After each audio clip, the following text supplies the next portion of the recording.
Welcome to Local 4 Live. Plenty to talk about in the next 2 hours. Former Michigan football coach Chiron Moore expected in court today as his attorneys try to get the criminal case against him thrown out. We're talking with a defense attorney about what you can expect. Then Homeland Security Secretary Kristi Noem is out, and President Trump has already tapped her replacement. We're looking at the major shakeup in Washington. Plus, we're off to a pretty foggy start, but this afternoon, some severe weather might be coming our way. From downtown Detroit, Local 4 Live starts right now. Thanks again for joining us for Local 4 News Live today. I'm Erica Erickson in for Nick Monticelli. Bear with me today. We're going to get through it. I've got a lot of coffee for you. And me and Christina, all of us today. We'll all take coffee. Yes, lots of it, right? Happy Friday to you all. We're heading out the door. It's going to be a foggy drive, but come this afternoon, it's going to be a different story, hopefully, right, Christina? Yeah, looking at the chance for not just rain, but maybe even some stronger thunderstorms. And, it's kind of been a minute. Here we are in March, and you're trying to think about the last time that we had some good thunderstorms roll through, saw really warm temperatures. And so sometimes I like a nice thunderstorm, but yeah, of course, when we're sitting here saying, oh my gosh, is it going to be 70? And then rain rolls through, we say, oh, that's Michigan, right? Yes, exactly. And so luckily we do have sunshine on the way Sunday and Monday. Those, especially Monday, look to be much better days. So we got to get through this first, though. Right now, like we just talked about, foggy out there. This is the live look in Belleville, and you can see just how foggy it is. That visibility, especially across the lake there, reduced, and that's really the trend across the area. Visibility about a mile throughout much of southeast Michigan, and we have seen slight improvement throughout the morning hours, but we've seen a lot of fluctuation as well. So really, if you're headed out the door in the next few hours, just give yourself a couple extra minutes. A couple stray showers on the map as well. These are very light, more of a nuisance rain than anything else. You have to kind of run the wipers, and then you turn them off, and then you turn them back on again. And yeah, it's one of those situations. Very light showers. However, we get into the afternoon, better shot at rain. Right now, temperatures running in the mid, if not upper 30s. In Detroit, we're at 36 degrees. Same with Pontiac. Degree cooler in Ann Arbor. Right now in Flint, 38. As we head throughout the afternoon, temperatures warm to the low mid 40s to near 50, especially into the early afternoon hours. And then look at your evening time frame. Temperatures are actually going to go up as we head into the overnight hours. So we hit our high for today towards midnight tonight. And it's going to be a warm Saturday ahead as well. We continue to see that warmth right on into the start of the upcoming week. We're going to talk more about the main threats with our thunderstorms and also focusing more on the sunshine too. That's all coming up. All right. Thanks, Christina. I always like to focus on that sunshine. Yeah. All right. After weeks of testimony, jurors have heard all they can about Dale Warner, and now they have to decide his fate. He's accused of killing his wife, Dee Warner, whose body was found in an old ammonia tank on his property. Shante Passmore reports what we heard during the closing arguments. Defendant duct taped her mouth and her nose so that she could not breathe again. The prosecution spent hours Thursday morning explaining to the jury why Dale Warner should be convicted in the death of his wife, Dee Warner. He's accused of murdering her. The state began painting the picture of Dale as someone who was possessive of his wife, tracking her movements, and alluding to Dale beating Dee, saying the massage therapist noticed bruises on Dee's left arm, showing pictures to the jury.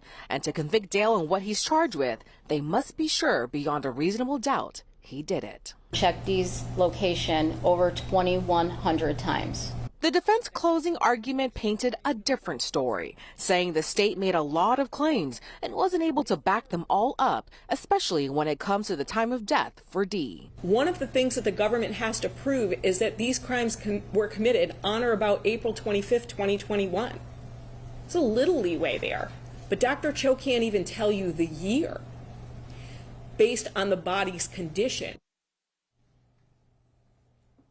All right, we will let you know as soon as a verdict is in. Meanwhile, former Michigan football head coach Chiron Moore is back in court as his attorney tries to get the criminal case against him thrown out. Moore was fired by the University of Michigan in December after the school found he had an inappropriate relationship with a staff member. Hours later, prosecutors say he went to the staffer's apartment, went in without permission, and threatened to harm himself. He now faces charges including felony home invasion, stalking, and breaking and entering.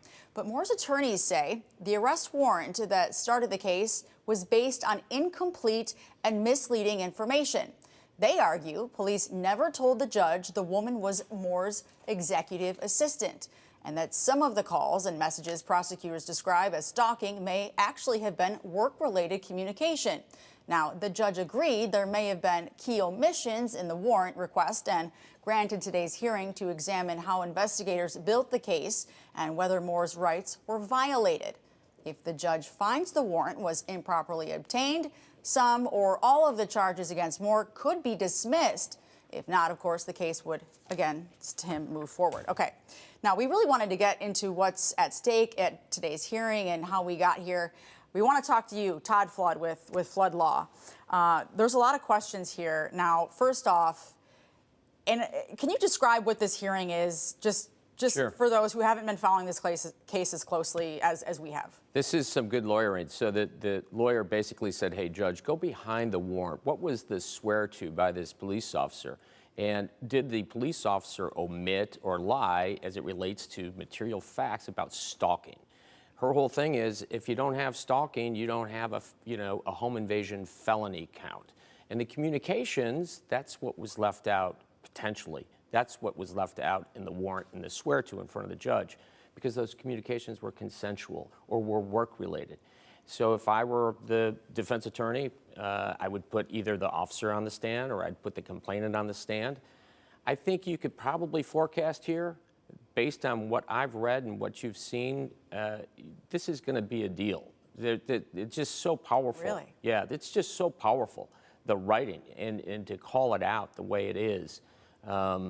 We predicted a while ago that maybe this gets reduced down to something, but not a felony. Because if, the coach wasn't stalking her, then you don't have that misdemeanor, that underlying charge to get you the home invasion. And I know you kind of just touched on this now, but the judge, so again, the judge is specifically looking for, on both sides during this hearing. Right.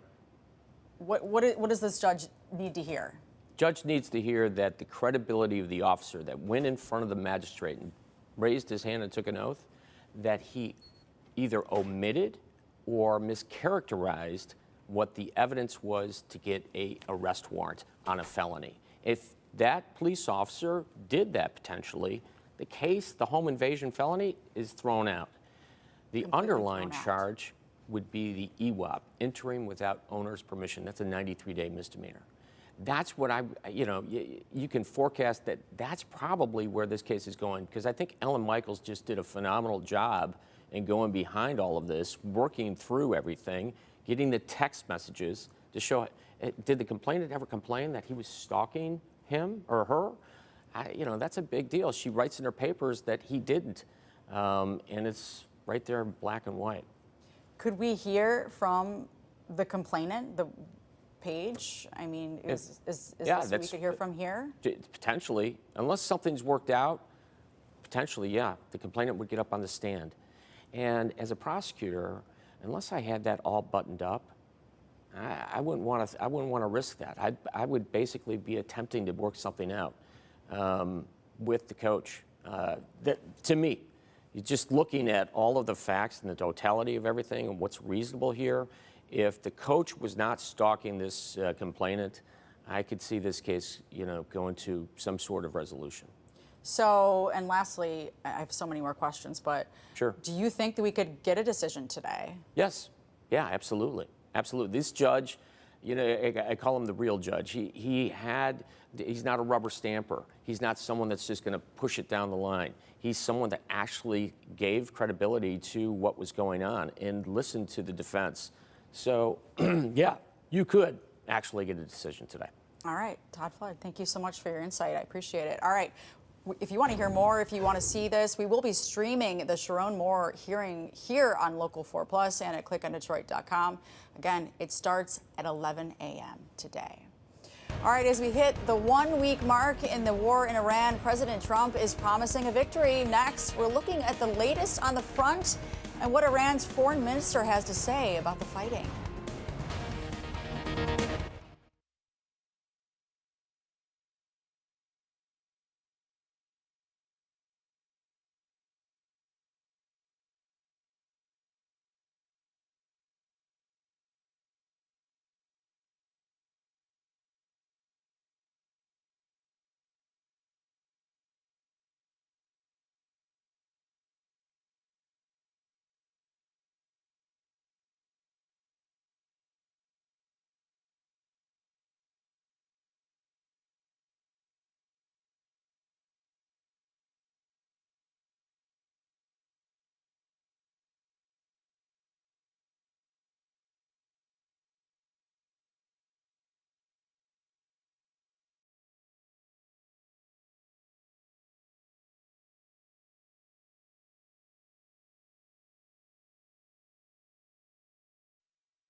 Live look in the Middle East, where Operation Epic Fury is in its 6th day. And despite President Trump and top military officials promising victory, they've also promised the war will escalate and intensify. As Jason Colthorpe reports, it all comes as the House holds a vote to try and curb the president's authority to wage war. The concurrent resolution is not adopted.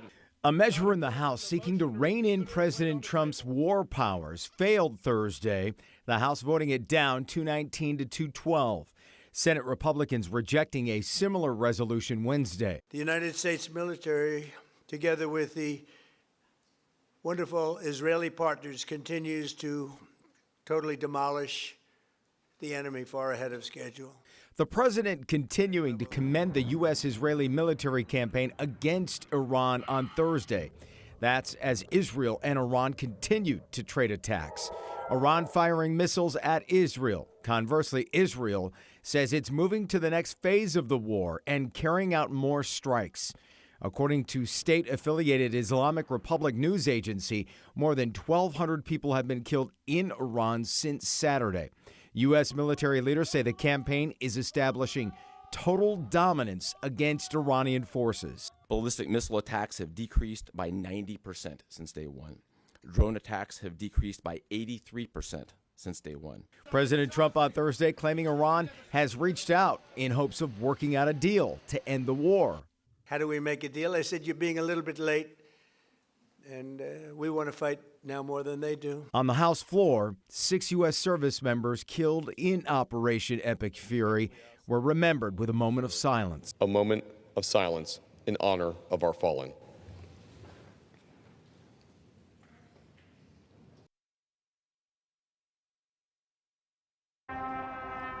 That was our Jason Colthorpe reporting. And take a look at this video. It shows a drone striking in Azerbaijan. I apologize for that. Hurting 4 people. It's the 15th country Iran has struck with drones or ballistic missiles since this weekend. President Trump has not ruled out a ground invasion. The country's foreign minister said Iran is ready if it comes to that point. Why are you attacking your Muslim neighbors during the holy month of Ramadan? Oh, please don't mistake. We have not attacked our neighbors. We have not attacked Muslim countries. We have attacked Americans' targets and Americans' bases, Americans' installations, which are unfortunately located in the soils of our neighbors. But Minister, Iran is hitting civilian targets, striking hotels, high-rise apartments, airports in many of these countries. Those are not military targets. Well, no, we have targeted wherever the Americans are. Maybe there have been some collateral damages, as it is in every war. This is a war of choice by the United States, and they should be held responsible for all those damages. Minister, NATO said they shot down an Iranian missile, which Turkey says was in its airspace. Are you creating new enemies every single day? Well, we have, our military has denied firing any missile to either Turkey or Azerbaijan. There's video of the missile on the ground. NATO has said this was fired by Iran. Well, there is no reason why we should fire, a missile to Turkey, which is a good neighbor of us. Also, there is no reason to fire, drones to Azerbaijan. We are investigating what has gone wrong regarding these missiles or drones. The Pentagon says America is winning decisively. Do you think they're wrong? Well, I think, now 6 days after the war, it is clear that the U.S. Has failed to achieve its main goal, which was a clean, rapid victory. They failed to achieve that, and now they are trying to justify why they did attack us. Minister, your supreme leader was killed. Your top military leaders were killed. Your military installations have been bombed. How can you call that a failure? Well, then what they have achieved? What was their goal? They came here for a regime change, perhaps. They came here for a rapid victory so they can, control everything. But they have failed. The system is working. The commanders have been replaced, and the supreme leader is going to be replaced soon. according to the procedures set by the Constitution. So everything is in order. Can Iran win this war, and what does winning look like for Iran? Well, there is no winner in this war. Our win is to be able to resist against, their illegal, goals. And this is what we have done so far. Right now, you're saying Iran does not want a ceasefire. We are not asking for a ceasefire. And we don't see any reason why we should negotiate with the U.S. When we negotiated with them twice, and every time they attacked us at the middle of negotiations. The foreign minister also discussed the sinking of an Iranian battleship and what is happening inside Iran right now. Meanwhile, the fog is returned on your Friday, but it shouldn't last much longer. Next, Christina is here tracking when the fog rolls out, when warmer weather returns, plus a chance for storms.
Welcome back to Local 4 Live. If you're heading out the door today, watch out for fog and grab the umbrella. Forewarned meteorologist Christina Burkhart, you're breaking everything down for us. I always think if it's going to be nice in Michigan, there's always a caveat, isn't there? But you know what? We're going to be positive. Hey, Sunday, Monday are looking pretty good. I'm going to look forward to that. That's what everybody is thinking about. But, if there were a day that you were thinking about, maybe I should download the Forewarned Weather app. Do it. This would be a good day to do what do you mean? You haven't already? Come on, people. Exactly. No. Get it on your phone. Have a way to get alerts as we head through today and tomorrow as we look for that chance for some stronger thunderstorms. Right now, what we're dealing with is fog. We've been talking about it throughout the morning. That's the live look right now at Metro, and you can see that fog is pretty thick. Earlier this morning, we could easily see some of the planes moving around. Yeah, not so much anymore. That fog has taken that visibility down to about a mile across most of the area. So just slow it down, take it easy if you have to be out. And like we just mentioned, grab that umbrella. Right now, we're seeing just very light kind of nuisance showers, not much to write home about with these, but later on today, we see the potential for heavier rain and possibly even some thunderstorms. Time that out for you in a moment. First, though, your current temperatures are running in the middle, if not upper 30s, a little bit of a lighter breeze, and as we head throughout the day, we're going to continue to see these temperatures warm up. Warm front moving right across the area to the north sets us up to see warm temperatures into tonight and tomorrow. It's our rainmaker as well. And then the cold front swings through tomorrow, keeps rain in the forecast and cools us down just a little bit as we head into the second half of the weekend when we see those brighter skies. So here's a look at that forecast. Maybe again a stray sprinkle here and there. We're not looking at much rain for the first part of today. It's into the afternoon, evening time frame. We bring in the better shot at scattered showers, possible some thunderstorms in there, and that chance lingers right on into the late night. Here we are at 10 o'clock tonight. Then we get a little bit of a break heading overnight, but by Saturday morning, we bring back scattered rain. Thunderstorm potential is there all the way into our Saturday afternoon.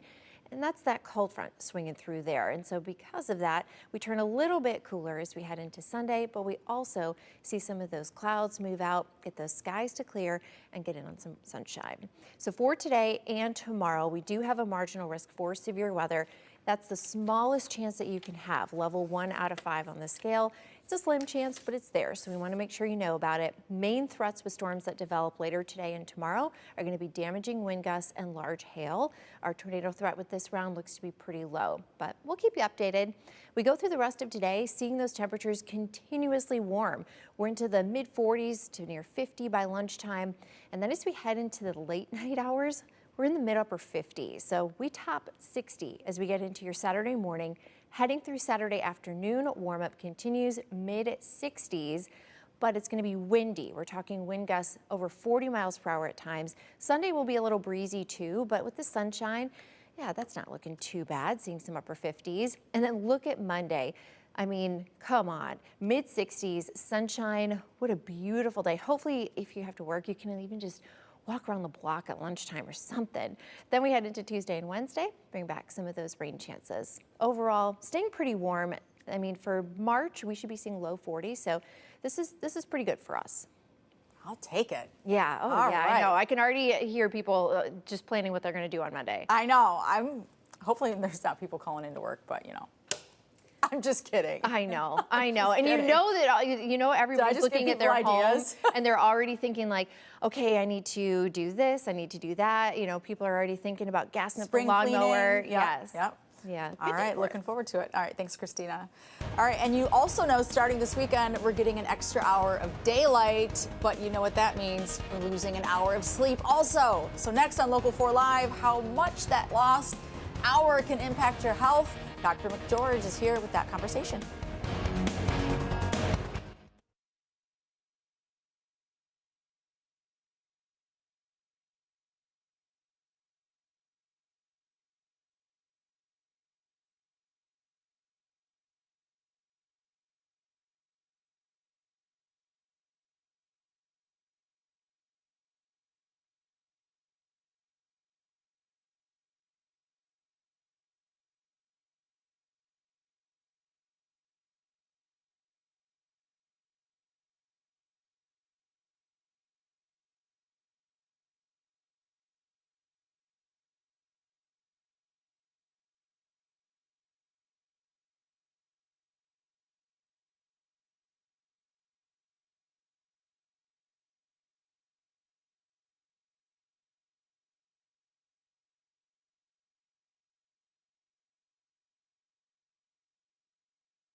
I'm Erica Erickson with a Local 4 News update. Former Michigan coach Chiron Moore is back in court today as his attorneys push to have the criminal case dismissed.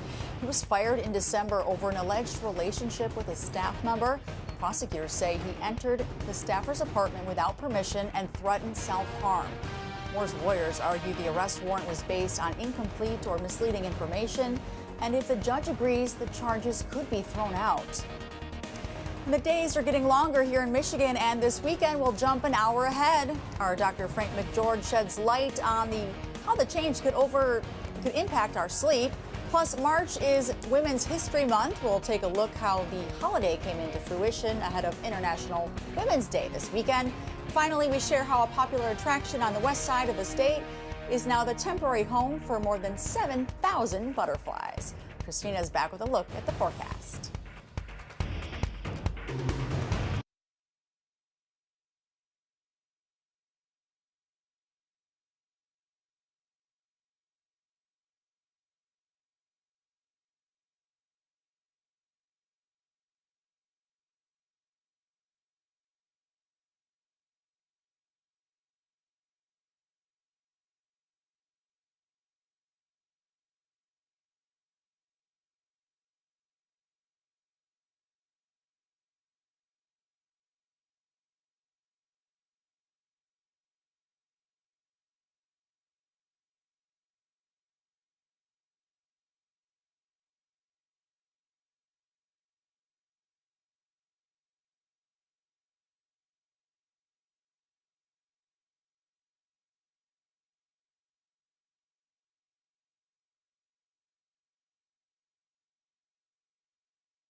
From downtown Detroit, Local 4 Live starts right now.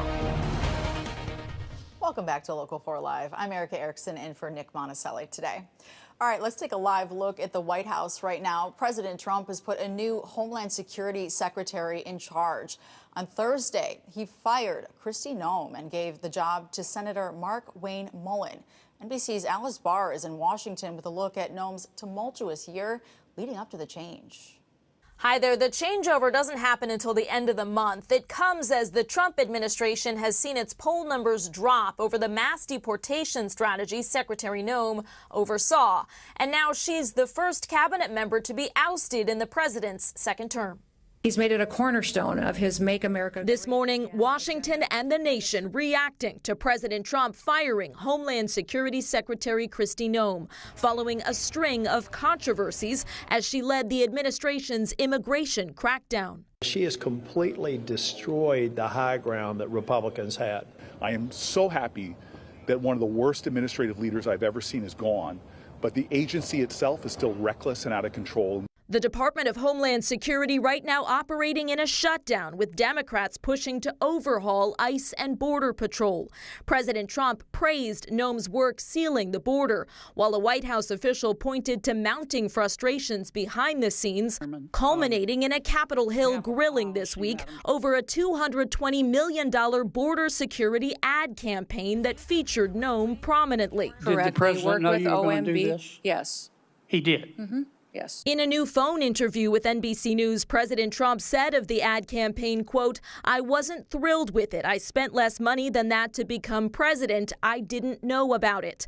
Noem was also widely criticized over her handling of the deadly Minneapolis shootings by federal immigration officers and her initial comments accusing Alex Preddy of domestic terrorism, despite video contradicting that. President Trump tapping Oklahoma Senator Markwayne Mullin as the new DHS head. There's an opportunity to build off successes, and there's also opportunities to build off things that maybe didn't go quite as planned. Mullin will need Senate confirmation and is promising to reach across the aisle. For her part, Secretary Noem said she'd made historic accomplishments securing the border and thanked President Trump for moving her to a newly created role as special envoy for the Shield of the Americas that she said would focus on going after cartels in the Western Hemisphere. In Washington, I'm Alice Barr. Back to you. Well, the clocks spring forward for daylight saving time this weekend, meaning we lose that hour of sleep going into Sunday morning. But there are ways to offset the sleepiness we all inevitably feel in the days after. Our Dr. Frank McGeorge joins us with more on that, whether a viral Sleepy Girl mocktail can help and why Detroit's location puts us at a disadvantage when it comes to sleep. Hey, thanks. I'm joined by Dr. Philip Cheng. He is a sleep researcher at Henry Ford Health and a sleep psychologist. So, Dr. Cheng, thank you so much for joining me this morning. Thank you for having me. So, let's start out with the Sleepy Girl mocktail. What in the world is that all about and what's in it? Yeah, so it's a new trend going around on the internet, and it's supposed to be a combination of tart cherry juice and magnesium. Sometimes they add a little other stuff in there, maybe some sugar or something, and it's supposed to be helpful for sleep. Keyword being supposed. Right. Okay. So I guess to back up, how is this supposed to work? And maybe what's your opinion? Does it really work or might it work? Yeah, so I think the rationale is that magnesium has a reputation for helping people sleep and also calm down. And tart cherry juice is supposed to be a natural source of melatonin, which of course is a hormone that regulates sleep and wake cycles. There's also some idea about tryptophan being in there. And so a lot of folks think, well, you know, a little bit of both might help. And it certainly can, it looks pretty. It's red and people put some sparkling water in there and then now it looks fancy. So yeah, I definitely get the appeal of it. Right. My opinion would be that it is a nice idea, but it is not something we should rely on if we really have a sleep problem or challenge or disorder that we need serious help with. And I guess to go one step further, magnesium, it's a specific type of magnesium, I assume, in this case, right? Yes, so they are referring specifically to magnesium glycinate. So that's an important factor to remember. Yeah, because magnesium comes in different forms. And for example, we use in the ER mag citrate as a laxative. So I don't know if how much laxative effect magnesium glycinate has, but I think taking a laxative right before you go to bed probably would not be a genius move. Yeah. So it's very specific to magnesium glycinate. I guess physiologically, I get like, what is the proposed mechanism for how magnesium might be either sleep enhancing or sleep inducing? Yeah, I think that the idea is that magnesium glycinate might play a role in reducing nervous system activation. So it may play have a down regulation of the nervous system and therefore may ease anxiety. And certainly if you're anxious, being less anxious can help you fall asleep. Yeah, I think that makes some sense. Now, acknowledging that tart cherry is supposed to have a little bit of natural melatonin in it, what are your thoughts regarding magnesium glycinate versus actually just taking melatonin? Yeah, you know, this is a great question. I would say that if you have a headache, you could maybe take some ginger, right? Because there's some ideas that ginger has some analgesic effects. But if you really have a headache, you're probably reaching for a Tylenol or a ibuprofen. No one with a raging migraine is really relying on ginger. At least I would say that's not what we would recommend. So same thing here, right? In tart cherry juice, there is a little bit of a melatonin substance in there, and it's possible that if you take enough of it, that you might see a small increase. But overwhelmingly, the evidence of eating foods with melatonin is not an effective way to meaningfully increase the signal into your body to really help you sleep, especially if you are having lots of trouble sleeping and you want to have a real impact on the timing of your sleep. And sleep experts like yourself take melatonin very seriously. I mean, at one time it was like an herbal remedy, but now it's not really that way. It's really more of a very clear medicine. Yes, it is. It is a very powerful tool that is more specifically on the timing of your sleep as opposed to helping you fall asleep. So that's an important caveat that I always tell people about. So when I use melatonin, it's because I'm traveling across time zones, as opposed to when I'm having trouble sleeping. Yeah. So as far as, I guess, your final thought or big thought about the Sleepy Girl mocktail, plus minus, works, maybe not so much. What are your thoughts? Yeah, I would say if it makes you happy, it's part of your routine. There's no harm in taking some of this sleepy mocktail. So have at it, live your life, enjoy it. But if you have a sleep disorder, if you think you have insomnia or your sleep is really bothering you, I would really recommend that you reach for something that is more clinically recommended, a therapeutic of some kind.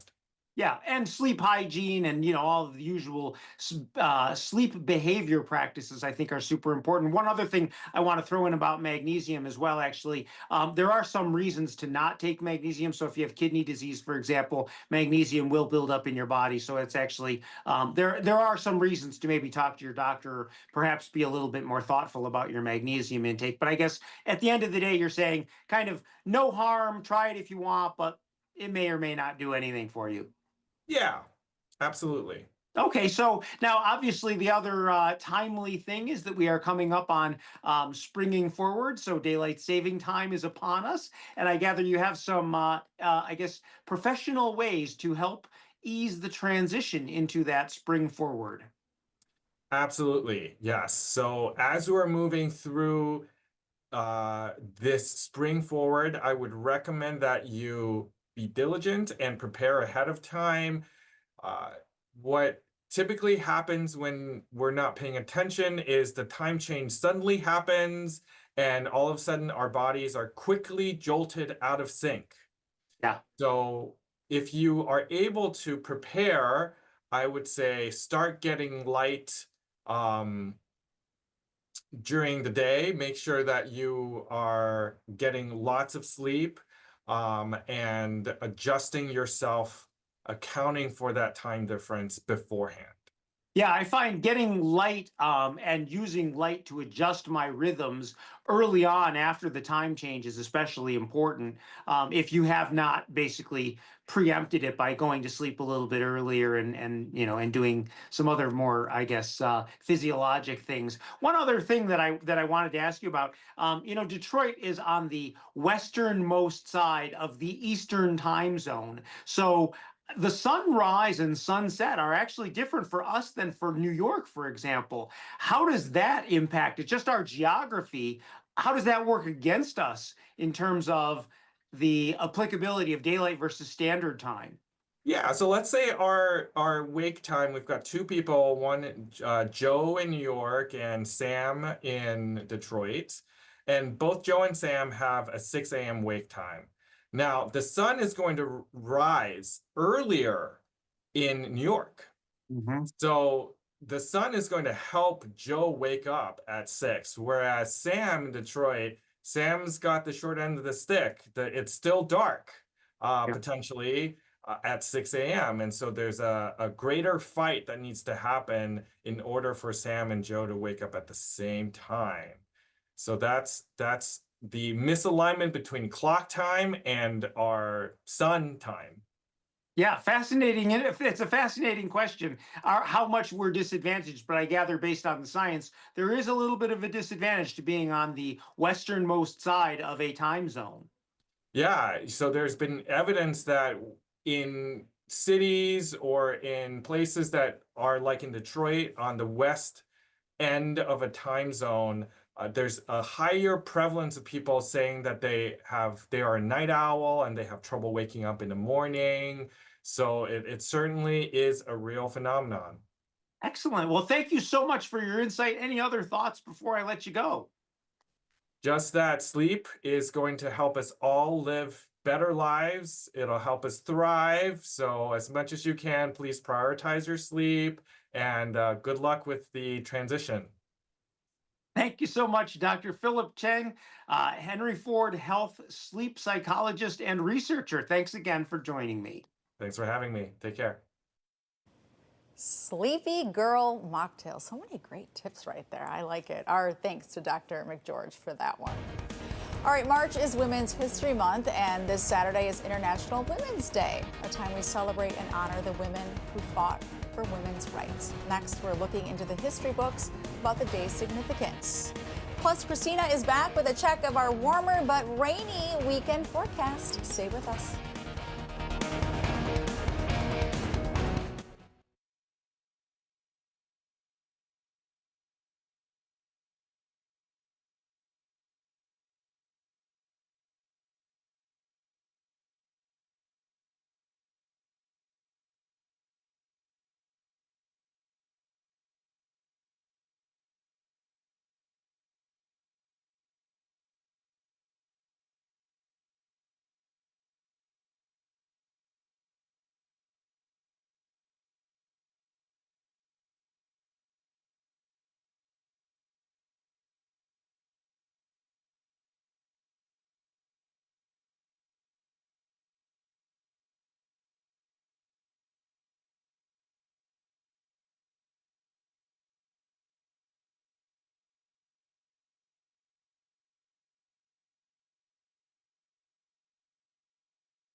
Heading to the west side of the state, the Watermark Brewing Company has been named USA Today's Best Beer Garden. Watermark took first place with Northern Michigan's Hop Lot right behind in second. Both made the podium last year, too. These spots are known for fire pits, food trucks, live music, and a real community vibe. To celebrate, Watermark is hosting a Best Beer Garden party on April 10th. $1 beer and hot dogs for guests. Sign me up. That sounds amazing. I was going to say, you seem to like that kind of stuff, Christina. Why not? You know, especially on a nice day. A beautiful summer day. I know. I've never been there. Yeah. Well, make a trip. You know, we've talked about it before that we worked together in Traverse City. We did. Hop Lot, that was just down the road from us. So, you know, it's awesome to see some of these places that, you know, start small and then just really succeed. And then get national recognition. Yeah. We love it. Really, really cool. So, hey, whether you're headed to the west side of the state or maybe you're just staying home, we've got some good weather ahead. Hopefully for April, too. Why not? Grab a cold one. There you go. Yeah. Well, for the next couple of days, though, not so nice. Well, you know, we'll get through it. Exactly. We're going to keep Sunday and Monday in mind. Yes. And that's going to get us through the gray couple of days that we have. So, yeah, a little bit of cloud cover, a little bit of fog out there. But we'll see some improvement as we head. Oh, that looks frightening. Yeah. It's all right. Again, I know. Positive energy right now. Positive vibes. Yes. A live look at Ann Arbor showcasing the fog that we have been talking about it feels like for weeks, but really it's just been the last couple of days. And we are looking at more of it out there to start off our day today. Lots of cloud cover too. Couple of stray showers here and there. It's all coming together to take visibility down to about a mile across much of the area. Falling below that at times. We've seen visibility around a quarter mile here and there. So if you're out on those roads early this morning, make sure to give yourself a little extra time. We've seen a couple of light stray showers move through the area. For the most part, these are just moving on through and then making a quick exit for us. Very light, not much to go on with these, but later this afternoon, that's when we have the potential for more rain. Middle to upper 30s out there right now, and we're going to continue to see a warm up all day long. We have a warm front moving through to the north of us. That causes our temperatures to rise throughout the entire day today. We actually hit our highs towards midnight tonight. Cold front then swings through tomorrow. This is our rainmaker, brings us the rain chance tonight into Saturday. And on the backside of that cold front, we're looking at breezy conditions, but also that welcome sunshine for Sunday into Monday. So we go further on through your day today, looking at a stray shower again being a possibility. In general, we have the better chance for some thunderstorms this afternoon into the evening hours, and that's going to linger into tomorrow afternoon as well. Both today and tomorrow, we do have a marginal risk for severe weather, and you can see it's again for our viewing area, and then for today, it includes most of the lower peninsula too. This is the smallest chance for severe weather that you can have. Marginal risk is a level 1 out of 5. So this isn't a big risk, but it's there. So we want to make sure that you know about it. Our main threats as these storms move through tonight and tomorrow will be damaging wind gusts. We could see gusts up to around 60 miles per hour and large hail. We do have that potential there for some ponding on the roads, as well as we look at some heavy downpours at times. Temperature-wise, again, we warm up throughout the entire day. So we're seeing more of those 40s, if not low 50s, as we go through the afternoon. And then we hit those highs in the middle upper 50s close to midnight tonight. Temperatures are around 60 degrees as we begin your Saturday. We do have that potential for some thunderstorms throughout Saturday afternoon as we hit highs in the mid 60s. Windy for Saturday as well, with gusts up to 40 miles per hour possible. Could see higher wind gusts in thunderstorms. As we get into Sunday and Monday, again, beautiful weather for us. We see the chance of rain then make it come back Tuesday and Wednesday. All right, thank you, Christina. Well, it's March, and it's a month for new seasons and change. It's Women's History Month, and this Sunday is International Women's Day. Both are reminders of the fight for women's rights around the world. But how did it all start? For that, it's a trip to the history books with the help of Janine Lanza, an associate professor of history at Wayne State University.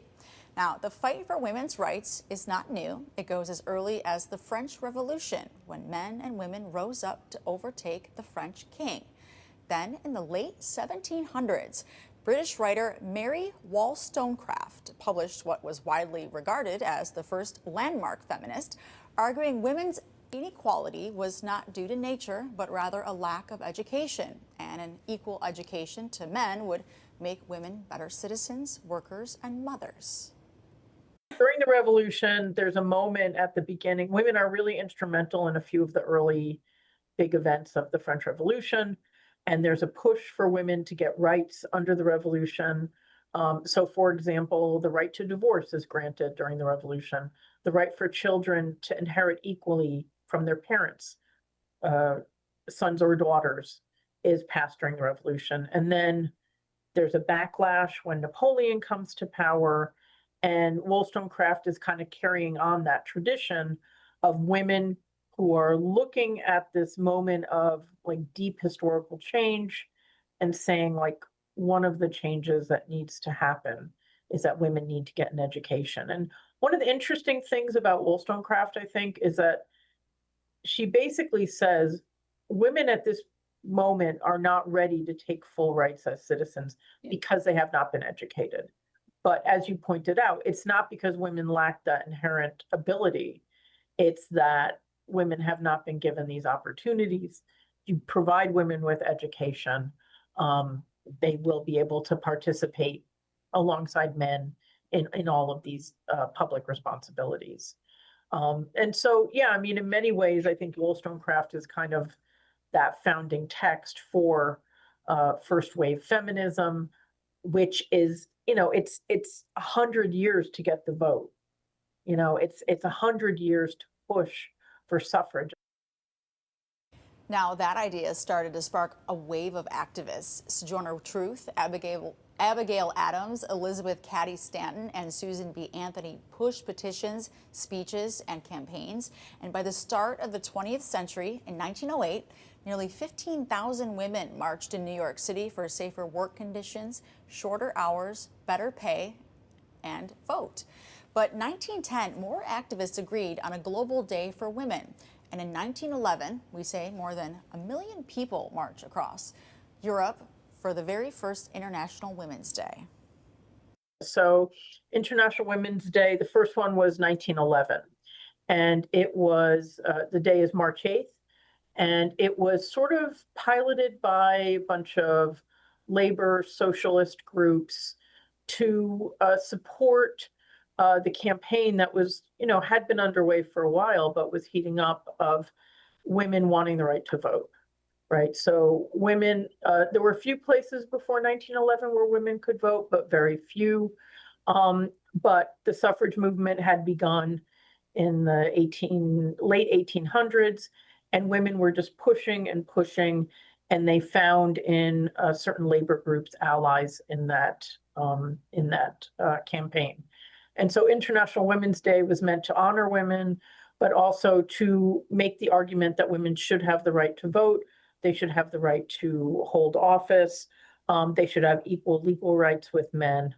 And then as that practice kind of expanded of celebrating International Women's Day, it was taken up by the first generation of people who had carried out the Russian Revolution, and it becomes a very important holiday for Russia to celebrate the women who were part of the revolution's success.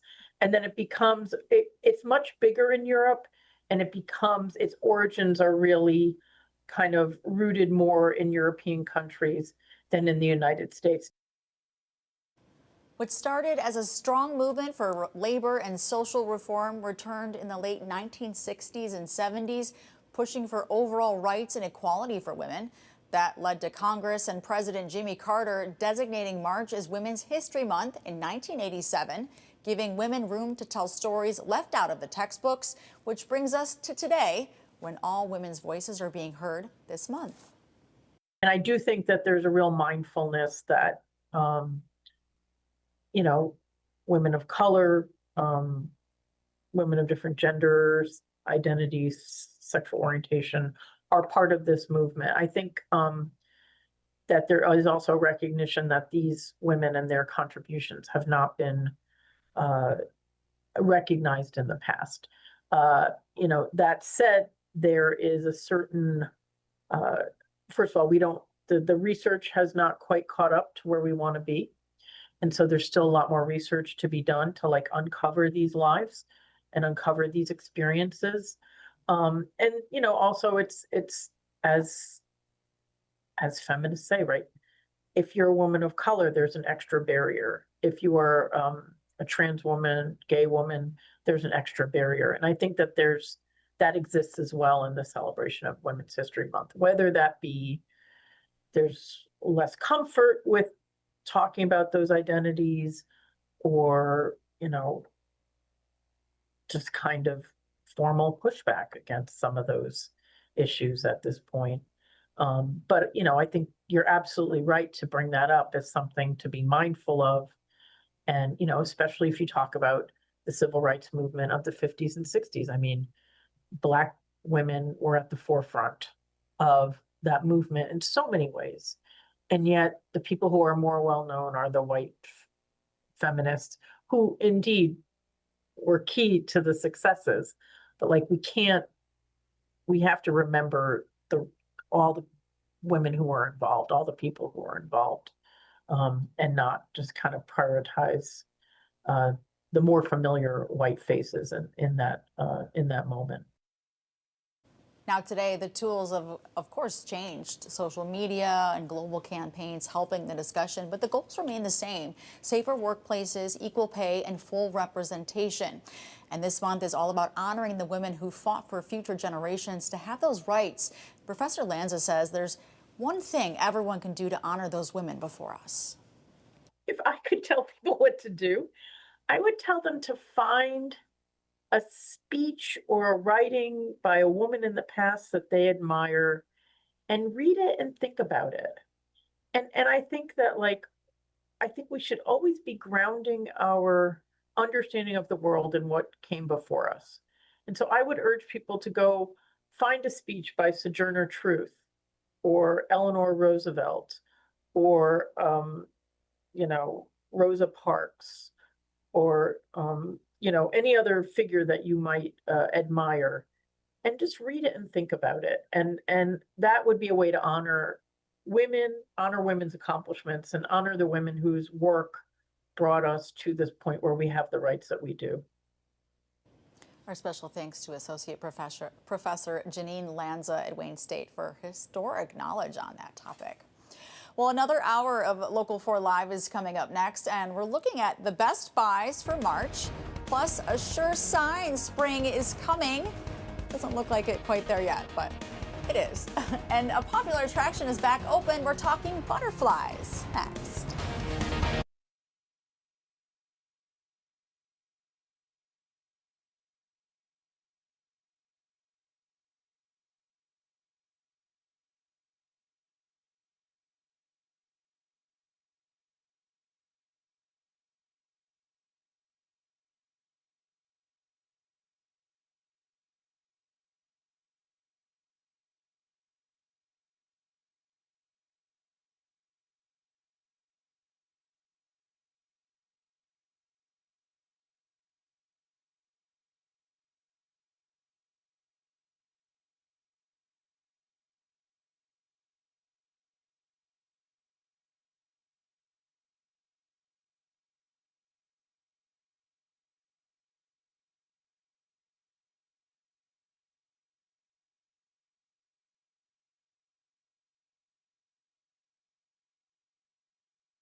Welcome back to Local 4 Live as we bring you the big local, national, and international stories of the day. Former Michigan head football coach Chiron Moore is back in court today for a hearing that could be pivotal in the criminal case against him. We're talking to an attorney about what's at stake. And the stock market is on track to have one of its worst weeks in 6 months as oil prices rise because of the war in Iran. What else could soon be affected and how it could impact your wallet. Then one of the biggest health systems in Metro Detroit may be dropping one of the biggest health insurers, and hundreds of thousands of patients may be forced to change doctors. From downtown Detroit, Local 4 Live starts right now. And welcome back to Local 4 Live. I'm Erica Erickson in for Nick Monticelli. We'll get to those stories in just a moment, but we want to start with the weather. Look at that. A foggy, misty start to your Friday. We may hear rumbles of thunder later, but the storms could get worse this weekend. I want to bring in forewarned meteorologist Christina Burkhart. Looks All right. spooky out there, doesn't it? Kind of does. It's starting to look a little creepy. Oh, yeah. Well, and it's just chilly enough, too, that with it being so just kind of damp out there that it just feels colder. Just makes me want to. That's kind of how it was yesterday. Everyone was just, makes you kind of feel like you're dragging. But I think this weekend, obviously we're due for a warm up, but of course, knowing Michigan, there's always a little something that goes along with it. In there. Yeah, Michigan's like, you want some sunshine and warmth? Fine, but you have to deal with this first. You hold my beer, yeah, right? says exactly. Michigan, yes. Yeah, and we are looking at kind of a gray day ahead. We'll see a lot of cloud cover. We have some of that fog, a little bit of light drizzle. We've seen a couple of stray showers out there this morning, and not going to rule out catching a few more of those as we head further through the morning time frame and even into the midday. By the afternoon, we start to bring in the better chance at scattered showers and thunderstorms, and we'll see those carry right on into the late night. Here we are at 10 o'clock tonight. Then we catch a bit of a break into early tomorrow morning before, by mid-morning, that return of rain chance, possible thunderstorms. We see scattered showers and storms possible all the way into your Saturday afternoon. Cold front coming through does help to clear things out for us then, and we're left with, again, some brighter skies, some sunshine to look forward to Sunday into Monday. Temperature-wise, we head towards midday, and we're around 40 to the mid-40 range. We then continue to warm up all day long, so we hit our high temperatures for today towards midnight. Afternoon temperatures, mid-40s to near 50. By the late night, maybe you're taking the dog out one last time, mid-upper 50s. Then we head into Saturday morning. We start the day near 60, end up with highs into the middle 60s for the afternoon, but it is definitely going to be windy, so something to keep in mind there. All right, thank you, Christina. I was just having a sip of my coffee. It's a good morning to do that. Like I said, makes you want the extra cup when the weather's like this. That fog, I swear, it makes us all feel a little extra tired. Yeah, just dreary. Kind of just want to be cozy, cuddle up with a good book, maybe a good show. There you go. Yeah, watch a few episodes. Yeah, it's that kind of weather. All right, thank you.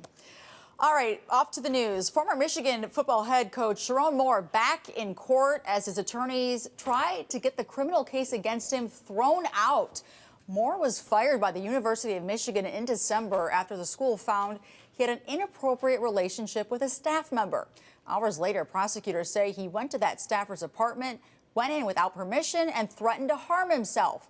He now faces charges including felony home invasion, stalking, and breaking and entering.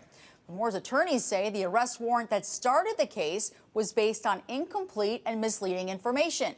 They argue police never told the judge the woman was Moore's executive assistant and that some of the calls and messages prosecutors describe as stalking may actually have been work-related communication.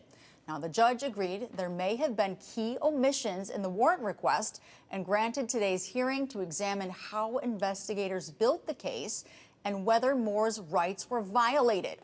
If the judge finds the warrant was inappropriately obtained, some or all of the charges against Moore could be dismissed.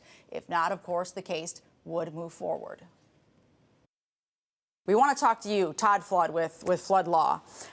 There's a lot of questions here. Now, first off, and can you describe what this hearing is, just Sure. for those who haven't been following this case as closely as we have? This is some good lawyering. So the lawyer basically said, hey, Judge, go behind the warrant. What was the swear to by this police officer? And did the police officer omit or lie as it relates to material facts about stalking? Her whole thing is, if you don't have stalking, you don't have a home invasion felony count. And the communications, that's what was left out potentially. That's what was left out in the warrant and the swear to in front of the judge, because those communications were consensual or were work-related. So if I were the defense attorney, I would put either the officer on the stand or I'd put the complainant on the stand. I think you could probably forecast here, based on what I've read and what you've seen, this is going to be a deal. It's just so powerful. Really? Yeah, it's just so powerful, the writing, and to call it out the way it is. We predicted a while ago that maybe this gets reduced down to something but not a felony. Because if, you know, the coach wasn't stalking her, then you don't have that misdemeanor, that underlying charge to get you the home invasion. And I know you kind of just touched on this now, but the judge, so again, the judge is specifically looking for, on both sides during this hearing, Right. What does this judge need to hear? Judge needs to hear that the credibility of the officer that went in front of the magistrate and raised his hand and took an oath, that he either omitted or mischaracterized what the evidence was to get a arrest warrant on a felony. If that police officer did that potentially, the case, the home invasion felony, is thrown out. The underlying charge would be the EWOP, entering without owner's permission. That's a 93-day misdemeanor. That's what you can forecast that that's probably where this case is going, because I think Ellen Michaels just did a phenomenal job in going behind all of this, working through everything, getting the text messages to show, did the complainant ever complain that he was stalking him or her? That's a big deal. She writes in her papers that he didn't, and it's right there in black and white. Could we hear from the complainant, the page? I mean, is this what we could hear from here? Potentially, unless something's worked out, potentially, yeah, the complainant would get up on the stand. And as a prosecutor, unless I had that all buttoned up, I wouldn't want to risk that. I would basically be attempting to work something out with the coach. To me, you're just looking at all of the facts and the totality of everything and what's reasonable here. If the coach was not stalking this complainant, I could see this case, going to some sort of resolution. So, and lastly, I have so many more questions, but sure. Do you think that we could get a decision today? Yes. Yeah, absolutely. Absolutely. This judge, I call him the real judge. He's not a rubber stamper. He's not someone that's just going to push it down the line. He's someone that actually gave credibility to what was going on and listened to the defense. So, yeah, you could actually get a decision today. All right, Todd Flood, thank you so much for your insight. I appreciate it. All right, we will be streaming the Chiron Moore hearing here on Local 4 Plus and at clickondetroit.com. It starts at 11 o'clock this morning. And now to the other big court case we're watching today. After weeks of testimony, jurors have heard all they can about Dale Warner, and now they have to decide his fate. He's accused of killing his wife, Dee Warner, whose body was found in an old ammonia tank on his property. Shante Passmore joins us now with what we heard during closing arguments. Defendant duct taped her mouth and her nose so that she could not breathe again. The prosecution spent hours Thursday morning explaining to the jury why Dale Warner should be convicted in the death of his wife, Dee Warner. He's accused of murdering her. The state began painting the picture of Dale as someone who was possessive of his wife, tracking her movements, and alluding to Dale beating Dee, saying the massage therapist noticed bruises on Dee's left arm, showing pictures to the jury. And to convict Dale on what he's charged with, they must be sure beyond a reasonable doubt he did it. Checked Dee's location over 2,100 times. The defense closing argument painted a different story, saying the state made a lot of claims and wasn't able to back them all up, especially when it comes to the time of death for Dee. One of the things that the government has to prove is that these crimes were committed on or about April 25th, 2021. There's a little leeway there, but Dr. Cho can't even tell you the year based on the body's condition. As soon as a verdict is in, we'll bring it to you live here on Local 4 Plus. Meanwhile, the war in Iran is now approaching 1 week. Now, Israel is targeting the Lebanese capital of Beirut in a new wave of attacks as we take you there live. At least 1,200 people have been killed across the Middle East. The war also left thousands of Americans stranded. The State Department says 20,000 Americans have returned to the U.S. since Saturday, but thousands are still looking for ways home. President Trump claims Iran reached out to negotiate a deal to end the war, but Iran says it's not asking for a ceasefire. We're also hearing directly from a leader of Iran for one of the first times. During an interview with NBC's Tom Lamas, Iran's foreign minister says his country is ready for a ground invasion by American troops. 6 days after the war, it is clear that the U.S. Has failed to achieve its main goal, which was a clean, rapid victory. They failed to achieve that, and now they are trying to justify why they did attack us, and they have, presented so many different reasons, but none of them worked. And now they are talking about, Plan B, and I believe that, their Plan B would be even a bigger failure. Now, when asked why Iran is bombing civilian targets in Muslim countries on Ramadan, schools and hotels, he denied it. He also says there will be no winners in this war, and a new leader will be chosen soon, according to the Iranian constitution. It's a fight over health care, and patients are put in the middle. Why tens of thousands of people in Michigan may have to find a new doctor when we come back.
A lot of concerns about this one right now. More than 300,000 Michigan medicine patients could be forced to find new doctors. The University of Michigan Health System says it will drop Blue Cross Blue Shield as an in-network insurer on July 1st if a new contract isn't reached by June 30th. Our Maya Kuznicki is digging for answers as both sides make contradicting claims. While this doesn't affect patients right now, the time is ticking, and families that rely on these services, well, they're worried they'll be out of luck come July 1st. I have enough stress. This capitalizes on that. It's horrible. I just don't know how to begin. When Kelly Schuler first heard the news, her mind went straight to her son, Colin. He's developmentally disabled, covered by Blue Cross Blue Shield, and has been getting care at U of M since he was little. And as he gets older, we're also now seeing more medical issues with him. The care he receives at U of M is at risk. If Michigan Health and Blue Cross Blue Shield can't strike a deal by June 30th, he and hundreds of thousands of others could have to find new doctors. I hope they hear that their decision, their lack of coming to the table and negotiating is going to be devastating, catastrophic, and even could be life-threatening to many people, including our family. Blue Cross Blue Shield and Michigan Medicine are giving two very different versions of the same negotiation. Blue Cross says Michigan Medicine is demanding a 44% increase in what it's paid over the next 5 years. Everybody is frustrated with the cost of their health insurance. Passing through a 44% payment increase to a system as large as Michigan Medicine really exacerbates their healthcare affordability problems. While Michigan Medicine denies that, calling Blue Cross's claim false. I cannot tell you where the 44% increase came from. What we have proposed are really modest single-digit annual increases. Both sides say they're putting patients first, but Schuler is still uneasy about what comes next. You know, after speaking with both sides, it's tough to say whether a deal will be met, but this is something that we are going to keep our eyes on. In Detroit, I'm Amaya Kuznicki, Local 4. All right, thanks, Amaya. Coming up, temperatures near 60. Doesn't sound bad to start the weekend, does it? But it comes with the risk of storms. We'll have your full forecast coming up. And with the warmer weather, you can see why it's the final weekend of skiing at Mount Brighton. But if you're already looking ahead to the next ski season, the resort is offering a discount to one group.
Another sign that spring is on the horizon, the Mount Brighton Ski Resort says it's closing for the season on Sunday. But season passes for next year are already on sale. And this year, the ski resort is offering a deal for members of Gen Z. They're cutting the price for a pass by 20%. Oh, I lost out on that. But let's get over to former meteorologist Christina Burkhart. I don't think she's Gen Z either, but that's okay for your weekend forecast. Now, forewarned weather with Exact Track 4D. Well, as we go through your day today, we're looking at the chance for some thunderstorms later today into your Saturday afternoon. Luckily, we have some sunshine to look forward to for the second half of the weekend, and that'll linger into Monday as well. And our temperatures are actually going up as we head further through the rest of the day and then head overnight tonight. So by midday, looking at some upper 30s to lower middle 40s out there, and we'll continue to again see those temperatures rise all the way through our afternoon. And then check out your late night hours. Yeah, if you're running the trash out tonight, maybe you're taking the dog out one last time, it's going to feel wonderful with temperatures in those middle, if not upper 50s. We had our highs for today close to midnight tonight, and we continue to go up from there into our Saturday morning. And that's all due to an incoming warm front. As our next system moves in, warm front will lift right across the southern side of the state, and that brings us the boost to the temperatures. It also brings in rain chances later today, and then we see this front move through tomorrow. Cold front keeps the rain chances alive for us for the start of the weekend, and on the back side of it, we see some slightly cooler air, but we also see clearer conditions for the second half of the weekend. So a closer look as we carry through the rest of your day today. Maybe a stray sprinkle here and there through those midday hours, but into the afternoon, evening time frame will be the better chance to run into more scattered showers and thunderstorms. Could have some heavier downpours in there, and that even lingers towards 10, 11 o'clock tonight. Then we catch a little bit of a break as we head into the first part of Saturday morning, but by 9, 10 o'clock, we get the comeback of those rain chances, again, possible thunderstorms, and then we get into your Saturday afternoon. That chance remains. We get that cold front to swing through, so it's going to be windy for your Saturday afternoon as that front passes, along with that potential for a few more rumbles of thunder. Then we start to clear out. We look forward to more sunshine Sunday. Main threats with these thunderstorms later today into tomorrow will be damaging wind gusts and large hail. Our tornado threat with this round looks to be relatively low, but we'll of course keep you updated. Temperatures again, they rise as we head further through the rest of the day. We get into your evening, late night, or looking at middle, if not upper 50s.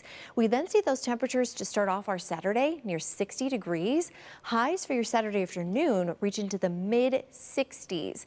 Luckily, we do keep some of that warmth around as we return to more sunshine getting further into the start of the coming week. Again, windy for us for Saturday afternoon. We're talking wind gust potential up over 40 miles per hour. Could be higher with thunderstorms rolling through. After that, though, beautiful weather. Sunday, Monday features sunshine. Sunday will be fantastic, and Monday even better. Rain chances return Tuesday and Wednesday as we stay mild into next week. All right, thanks, Christina. Well, March isn't a great month for sales, but there are a few items that are more likely to go on sale this month. We're going to tell you which ones. And you've probably seen the unclaimed luggage just sitting there near baggage claim. But now we're getting a peek inside that baggage with a list of the oddest things left behind. Don't miss it.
All right, when you travel, you never know what the passenger sitting next to you has in their bag. Sometimes you don't want to know, right? But now we're getting a better idea of the interesting things some people leave behind in unclaimed baggage. A yearly report details the quirkiest things that turned up in the last year. Now, the list includes samurai swords, a robot, a set of gold diamond grails. The most common items, of course, were clothing and jewelry. Okay, and you might not know this, I didn't know this, but you can actually buy these items that go unclaimed. The retailer is unclaimedbaggage.com. And you're able to take items from the airlines after 3 months and then sell them online. So I was actually just looking at this website, you guys, and there's women's section, men, children, electronics, jewelry, even clearance. And hold on one second. You said, what did they have too? Mystery box. A mystery box. This is unreal. And some of these things, these items look they look brand new. You got Lululemon, you got Under Armour, you got designer. Unbelievable. Well, I guess we're going to go shopping. All right, March might not be filled with blockbuster sales, but there are always still ways to save money. Let's hope. Consumer Report says the changing of the seasons could mean big savings ahead of spring. Here's our Wanda Walker. Just because you're not bombarded with sales ads this month doesn't mean there aren't deals to be found. March is not a big sale month, but if you dig deeper, if you look closer, you will still find some good savings. The experts at CR track prices year-round and say March is all about timing your purchases to the season. At the end of February, beginning of March, you'll start to see sales on winter items as retailers are trying to get them off the shelves. And at the same time, you'll see spring sales as they're trying to get consumers thinking ahead. That includes some big discounts on vacuums. According to CR, if you have bare floors or lots of stairs, you may want a canister vac. For carpeting, consider an upright. Another option, a second vacuum that you can keep on a different floor. As allergy season approaches, you might see discounts on air purifiers. But CR says check the price of the replacement filters that you'll need to change every 6 to 12 months. They can really add up. For a faster and efficient purifier, look for one with a higher CADR rating, which indicates how much clean air a purifier delivers at high speed. Often, HEPA filters have the highest. Also, since they run all the time, noise matters. Roughly 50 decibels is about the hum of a refrigerator. And if you have home improvements or renovations planned for warmer weather, make sure that you're checking prices for the items that you're going to need because you might find some good sales this month. And hoping to see your hoop dreams play out on the big screen, March Madness brings some bracket-busting TV bargains that'll have you cheering all month long. All right, March it can also be a good time to look for deals on space heaters as demand drops. Just to be sure to choose one with an automatic shutoff. It can tip over, and you need to be protected for your safety. All right, Dietrich Furs is getting ready to retire. It's been so long, but first it's restocking and offering a big sale. In January, the company announced it would close its doors for good after 132 years in business.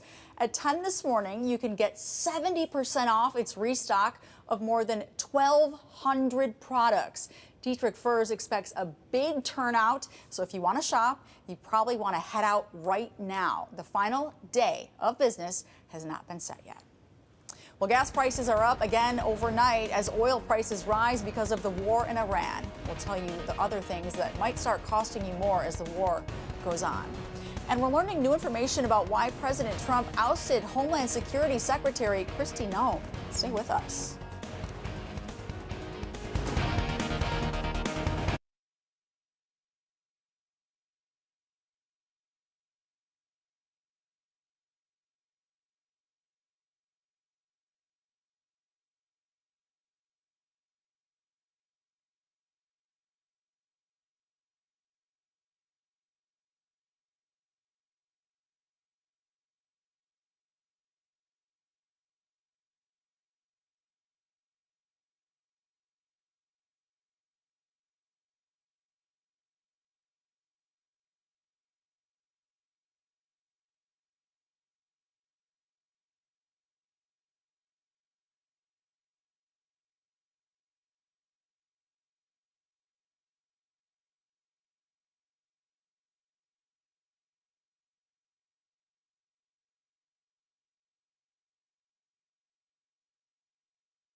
From downtown Detroit, Local 4 Live starts right now.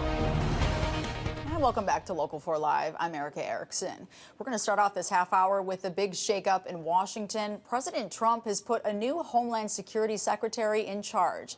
Yesterday, he fired Kristi Noem and gave the job to Senator Mark Wayne Mullen.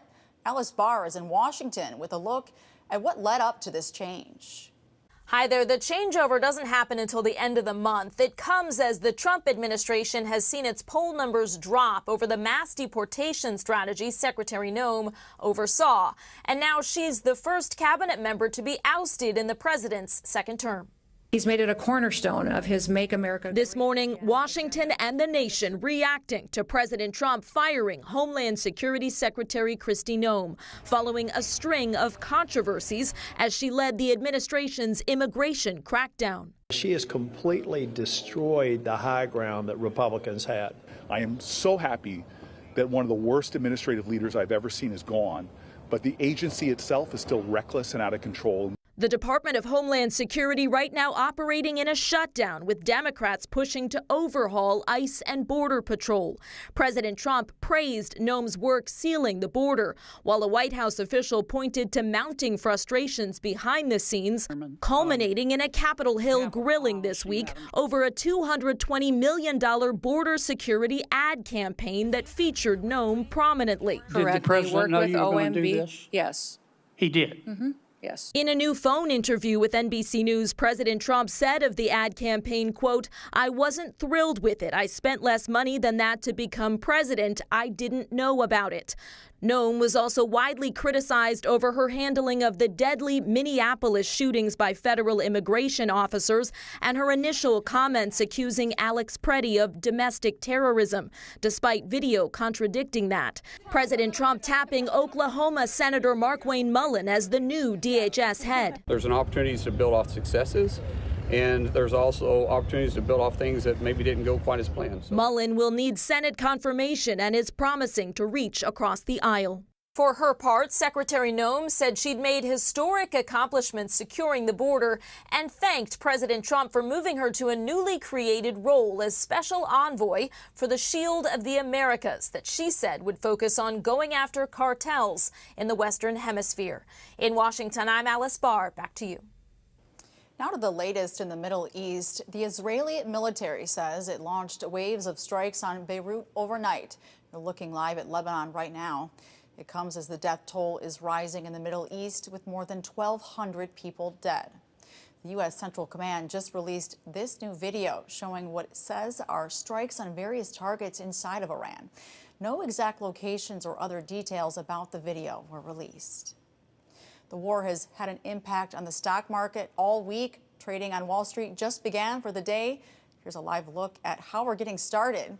Yesterday, the Dow lost 785 points, putting the index on track for its second negative week in a row and its worst week since last October.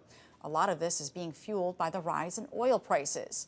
And we're seeing the impact of those rising oil prices at the gas pump. Gas prices are up 11% in the last week, and they jumped again overnight. To fill up in Michigan today, you'll pay about $3.29 per gallon. That's up 2 cents from yesterday and 28 cents from just 1 week ago. Well, the gas pump isn't the only place you may notice a change in prices because of the war in Iran. Karen Kaifa is in Washington with a look at how an extended conflict could impact your wallet. One of the most obvious consumer effects of the Middle East conflict, gas prices jumping alongside oil prices, and energy prices touch a lot of other consumer goods and services, which is one reason economists say a prolonged war could further crunch household budgets. Economists say the impact of the Iran war on the U.S. economy will depend upon how long it lasts. If instead of 4 weeks, we're talking about 4 months or longer, very different discussion. So duration is key to economic impact. The conflict in the Middle East has sent crude oil prices soaring, a spike playing out at the gas pumps this week. Meghna Maharishi, airline reporter for Skift, says higher oil prices could eventually impact the cost of flying. It is hard to tell how much an increase in jet fuel prices might impact airfares, just because airfares are mostly a product of supply and demand, but jet fuel is definitely like a factor. Covering higher transportation costs, whether by air or truck, impacts companies' bottom lines. The conflict is also prompting shipping vessels to avoid the Strait of Hormuz off Iran's southern coast. Michael Goldman, general manager for North America at Carew Containers, says taking the long way costs more. We're seeing the routes that ships having to take be much longer, much more costly, going around the Horn of Africa instead of going through the Strait of Hormuz and the Red Sea.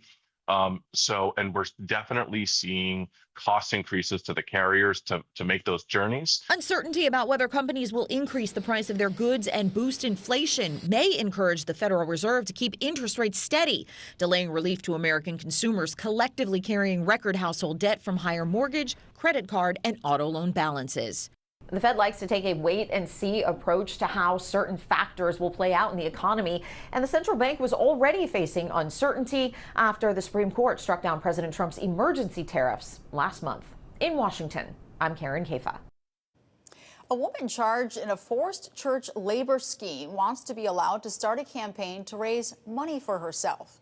Michelle Brannon is one of 3 charged with forcing members of the Kingdom of God Global Church to work at a call center. The workers allegedly faced cruel punishment if they didn't meet donation goals. Brannon is out on bond and asking a judge to give her permission to start a GoFundMe to cover her living expenses. The judge is considering her request.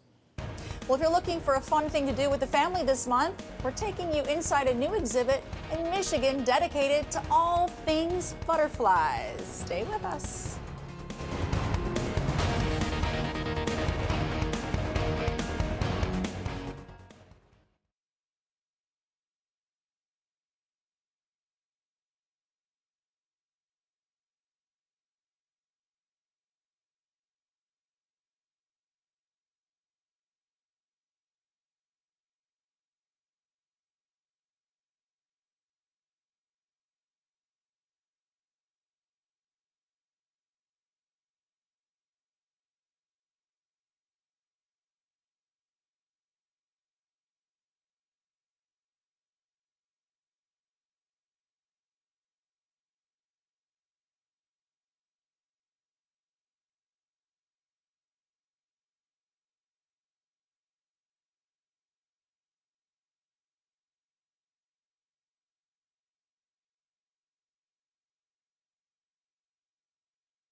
Hagen? Yes, thank you. All right. A sure sign that spring is around the corner. A popular attraction is back open, and it's all about these beautiful butterflies. We're talking about the largest temporary tropical butterfly exhibit in the U.S., and guess what? It's right here in Michigan. That's right. The Frederick Meyer Gardens and Sculpture Park in Grand Rapids is now home to more than 7,000 butterflies and moths. To talk about the exhibit, we're joined by John Vanderhagen, Director of Communications for the Frederick Meyer Gardens and Sculpture Park. You brought some of these cute toys with you. Listen, I'm going to play with those in a second, but Yeah. Let's talk about this.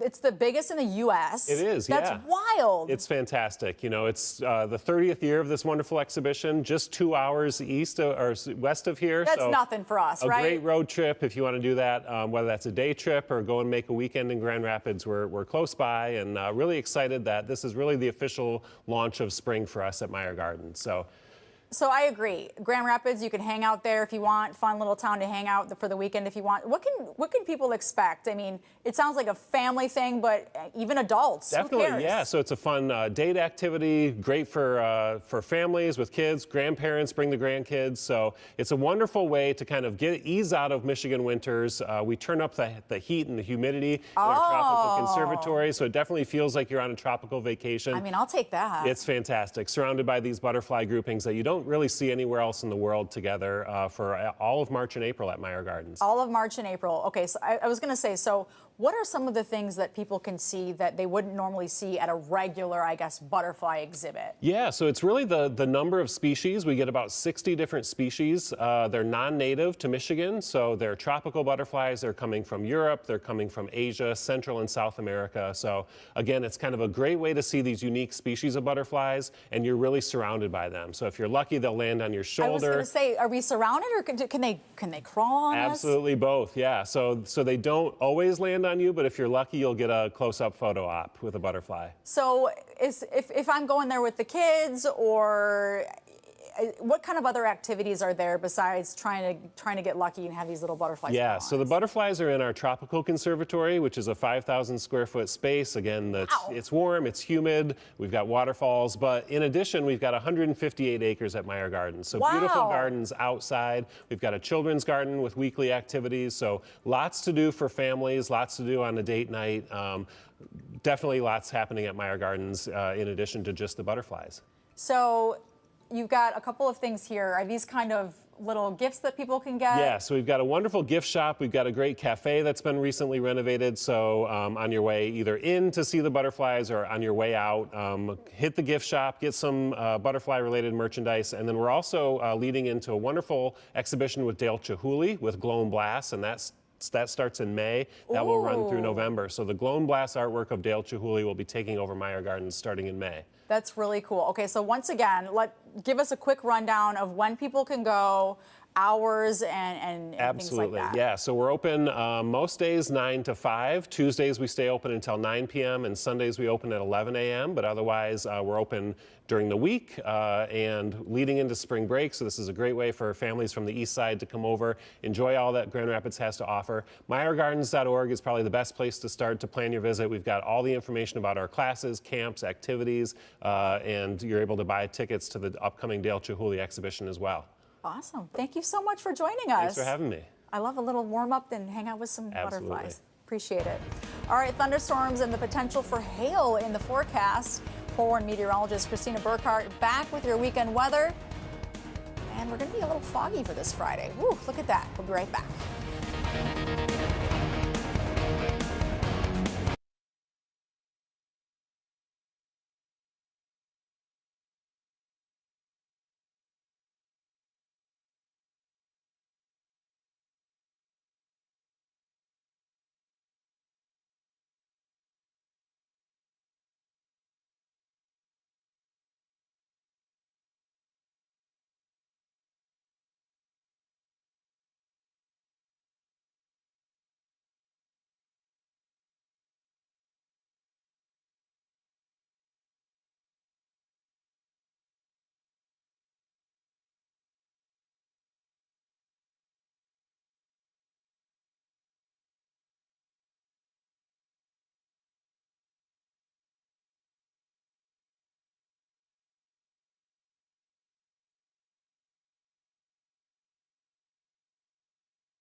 Now, forewarned weather with Exact Track 4D.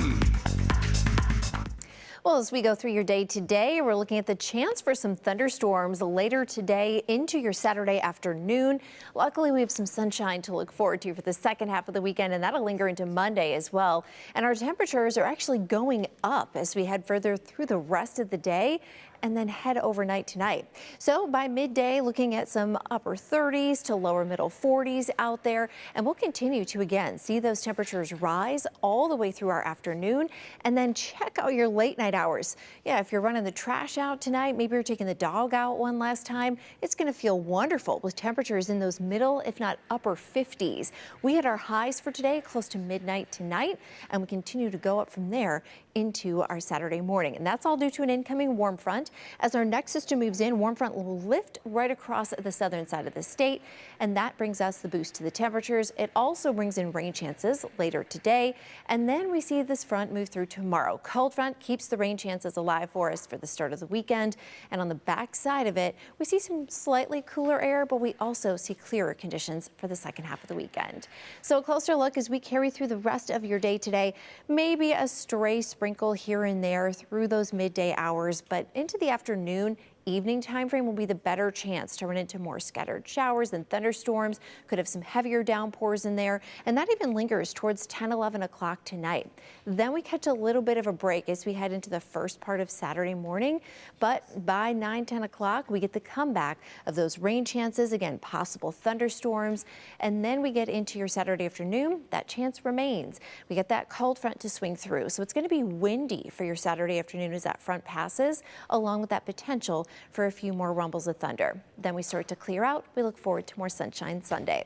Main threats with these thunderstorms later today into tomorrow will be damaging wind gusts and large hail. Our tornado threat with this round looks to be relatively low, but we'll of course keep you updated. Temperatures again, they rise as we head further through the rest of the day. We get into your evening, late night, or looking at middle, if not upper 50s. We then see those temperatures to start off our Saturday near 60 degrees. Highs for your Saturday afternoon reach into the mid 60s. Luckily, we do keep some of that warmth around as we return to more sunshine getting further into the start of the coming week. Again, windy for us for Saturday afternoon. We're talking wind gust potential up over 40 miles per hour. Could be higher with thunderstorms rolling through. After that, though, beautiful weather. Sunday, Monday features sunshine. Sunday will be fantastic, and Monday even better. Rain chances return Tuesday and Wednesday as we stay mild into next week.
It was 15 years ago when a Shelby Township grandmother was first diagnosed with blood cancer. In the years since, she's endured countless treatments that all brought various side effects. But now, a cutting-edge therapy is giving her something she never expected, a new lease on life. Our Dr. Frank McGeorge is here with her remarkable story. Marie Hindi was the first patient with chronic lymphocytic leukemia to receive this treatment at Corewell Health Beaumont Hospital in Royal Oak. It was a milestone for the hospital and Hindi. And when Marie saw the results of her first scan after the treatment, she started dancing with joy right there in the waiting room. It was a moment of pure happiness, 15 years in the making. And I said, Dr. Giussini, did you see my PET scan? I was so excited. And I said, we got to do our dance. So we started dancing in the waiting room. Months later, Marie is still dancing. Every time I see him, we do a little jig about it. Says, because that's our thing, you know. He's so happy. He's just very happy for me. As the chief of medical oncology hematology at Corewell Health, Dr. Ishmael Jayassimi shares in Marie's joy. To be honest with you, that's all I wish for every time I wake up. When I see patient get better, that is it for me. That's everything. Marie's battle with blood cancer began back in 2010. I was 62, and I started having a lot of problems with a lot of fatigue and some lymph node swelling, and just didn't feel well. Blood work led to more testing and a stunning diagnosis. It's called chronic lymphocytic leukemia and small lymphocytic lymphoma. CLL and SLL are both slow-growing cancers of B lymphocytes, a type of white blood cell that helps the body fight infections. Doctors believe Marie was suffering for years before she was diagnosed. You know, you get tired when you work, and you just kind of, this is your life. You don't think about it being something wrong. I started out with chemotherapy for 6 months, and that gave me a few months of I don't know, just partial remission. I was stable. Then after that, when it all came back again, I had to have chemo again. Another relapse followed, but Marie was lucky. A new drug had just come out for her cancer, a more targeted treatment. And when that drug stopped working, there was another one. That's my story, really. A lot of good drugs came out during the time I had it, and I've had good results with most of them. They don't last because cancer has a job to do. But again, science was advancing too. In March of 2024, the Food and Drug Administration, they make an accelerated approval of one of the CAR T-cell therapy called Lysocell. CAR T-cell therapy takes a patient's own immune cells, called T cells, from their blood and ships them to a special lab. The cells are then modified to add a new receptor called a CAR. That allows the cells to recognize cancer cells and destroy them. The CAR T cells are then multiplied to create millions and sent back to the patient. I got them back in a month. I went in the hospital after the chemo. I had three sessions of chemo, and 2 days later, I was in the hospital getting infused with my white cells. Dr. Jayassimi says the treatment has several advantages. The biggest advantage is number one, if we are lucky, we get higher remission rate. Most of that remission rate can be durable for a long time. And most advantage is just one time. After that, you're done. But there are potential side effects. Knocks your socks off. But, you know, it takes time to get stronger because you get really weak, but it was worth it. I still do not have cancer.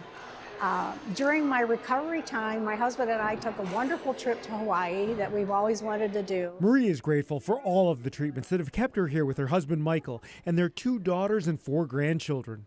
15 years, they were all little, and now they're grown up. I got to see them grow up. There's just so many things in life that you miss if you don't try. Corewell Health Beaumont is excited to have this option for patients. And the big advantage is in our backyard.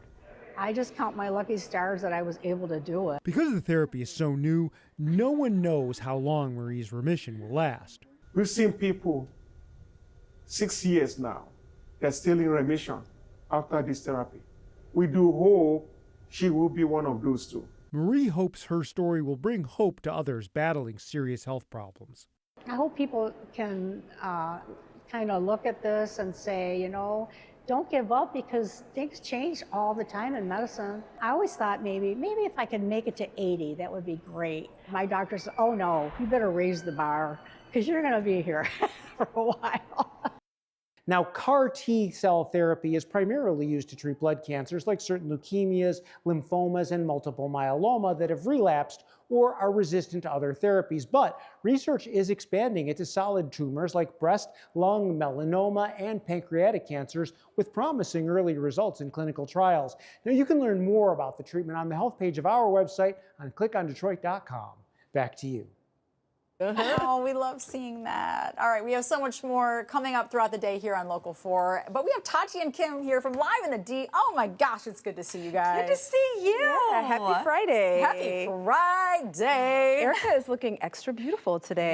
Yes, she really is. Too. No, the pink is a vibe. We were just talking about. Why are we like dressed like fall? Kim and I are dressed like it's very September. fall. You know what? You can dress however you want. The weather's confusing as it is. It is very confusing. Yeah. Okay, so I am so excited for today's show. We're talking about sleep positions. How do you sleep in a specific way? I'm all over the place. I was told you're supposed to sleep on your back, but then I'm all over. Yeah, you can't control it. You just sleep, and then I'm just like a rotator. I am a rotator too, but I do try to, because you know they say you're for women. supposed to. Yes. I literally sleep like a mummy, and I don't wake up that way, but I do try to fall asleep like this. Yes. And I'm extra. That's it's hilarious. good for our skin. You're doing that. You got your hair all wrapped up. Yes, absolutely. We're gonna talk about what your sleep position means and how you should be sleeping. So I'm excited about that conversation. Absolutely. And then Friday vibes means food and yes. films. Yes. So April will be taking us out for a dine in the Tacos. D today. Oh yeah, they look really good. Yes, I'm so excited. And Greg Russell will be here letting us know all the movies that are worth our time to go to the theaters and see, or maybe we want to stream something. Any hints about some of the movies? Honestly, no, because he's not here yet. Right. So. Can we talk about really quickly? When was the last time you guys saw a movie in the theater? We talk about this all the time. It's been years. I feel so bad. It hasn't been years for me, but what I will say, I guess not years, but yeah. It's been a while. I wanted to go during Christmas. There was nothing out. I've been telling you for how many months that I want to go to the movies. I want to go to the movies. We need to plan a movie trip. We got to find a movie. I'll go with you. Maybe text me. There needs to be something good. That's what she's saying. Yeah. Get something good. Get something good, maybe. Let's do a Local 4 outing. A Local 4 movie critic outing. Oh, yeah, and I'll have the big bag. I'll have the big bag with all the snacks. Oh, you gotta. You're not supposed to tell that on TV. I do the sorry. same thing. I do the same thing. Oh, Totally. we're here. not telling anybody, but everyone does. That was a joke. I mean, we don't do that. Not at all. All right, guys, join us at 11. I can't wait to join you guys at 11. I'm not going to join you, but I'll be watching. Yeah. Thank you. All right, bye, guys. All right, thank you guys so much for joining us on Local 4 Live. More news and weather ahead later.